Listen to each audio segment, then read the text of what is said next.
Most cubers get this completely wrong.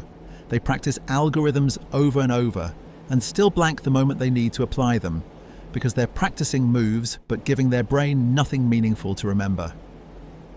Think about how you recognize a constellation in the night sky. You don't memorize every star, right? You remember the shape, the line connecting your favorite group of stars. And the moment you see it again, it clicks instantly. Even after years, whenever you see those stars, the line clicks and you recognize them. That's exactly how I teach Rubik's Cube algorithms. I break every alg into small, simple star chunks, short move groups that are easy to see and feel. Then I connect those chunks into a clear path, a constellation your brain can remember and follow.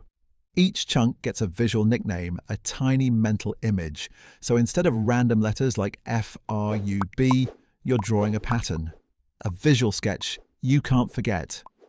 And for every turn, clockwise, counterclockwise, slices, I give you a visual or story anchor so your hands instantly know what to do at each turn.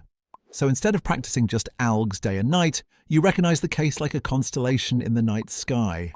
Recall the line pattern, and your fingers just follow. I've already mapped this out for you in my book, so you can jump straight into it. Beginner-friendly, but powerful enough to use it later in full C, F, O, P, O, L, L, and P, L, L. Each case comes with its constellation chunks, nickname, and drills, so you don't have to invent anything yourself. If you're tired of forgetting algorithms mid-solve, or you want to know how to solve a Rubik's Cube faster without burning out, buy How to Crack Rubik's Cube on your own and amaze anyone.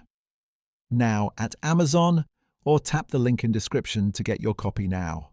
From memorizing to recognizing. Share this with your friends if you found it helpful. Comment your answer. Your next cube could be on me.